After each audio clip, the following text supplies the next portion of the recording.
সংসার সুখের হয় রমণীর গুণে, গুণবান পতি যদি থাকে তার সনে। এই প্রবাদ বাক্যটা অনেকটাই আমার সাথে মিলে যায়। আসসালামু আলাইকুম, সবাই কেমন আছেন? ঘুম থেকে উঠে হাজার রকমের কাজ একা হাতে সামলে নিতে হয়। যেরকম এই যে এই ফুলগুলো বেশ কয়েকদিন আগে ধুয়ে দিয়েছিলাম। আজকে সকালে দেখি ফুলগুলো শুকিয়ে গেছে, তো ফুলগুলো আমি সেট করে নিচ্ছিলাম। আমার বাসায় দেখা যায় আর্টিফিশিয়াল ফুলগুলোই বেশি থাকে, কারণ জীবন্ত ফুলের আমি তো তেমন দেখাশোনা করতে পারি না, আসলে সময়ই পাই না। এজন্য আর্টিফিশিয়াল ফুলগুলো বেশি রাখা হয়। আর্টিফিশিয়াল ফুলগুলোর বিশেষত্ব হলো যেভাবে ইচ্ছা সেভাবে ব্যবহার করা যায়, যত্ন নেওয়ার অতটা প্রয়োজন পড়ে না।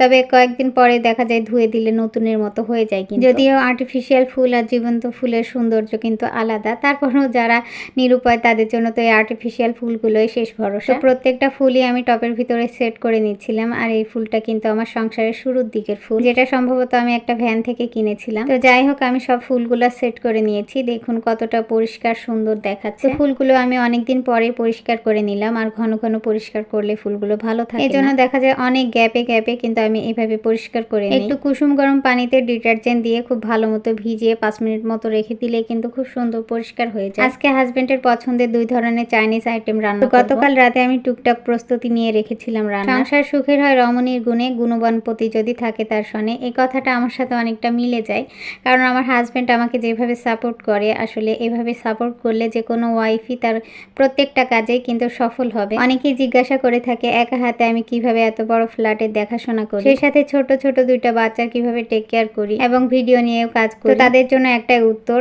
সংসার সুখের হয় রমণীর গুণে, গুণবান পতি যদি থাকে তার সনে। তো এটাই কারণ আসলে। তো যাই হোক, গতকাল রাতে আমি ফ্রাইড রাইসটা রেডি করে রেখেছিলাম, সেই সাথে চিকেনটাও ম্যারিনেট করে রেখেছিলাম। এখন শুধু ভেজে নিব। এই তো এখানে 3টা ডিম নিয়েছি, এর ভিতরে অল্প একটু লবণ আর মরিচের গুঁড়া দিয়েছি, তারপর খুব ভালো মতো ভেজে নিয়েছি।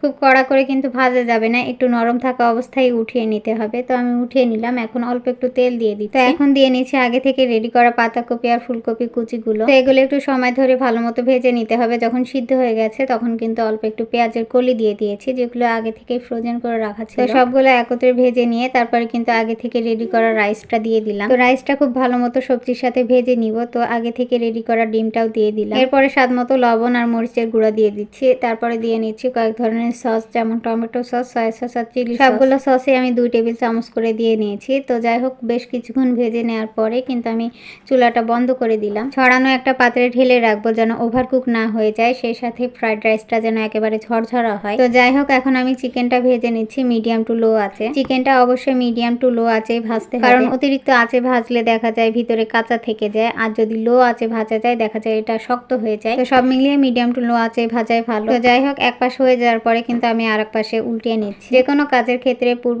প্রস্তুতি থাকলে কিন্তু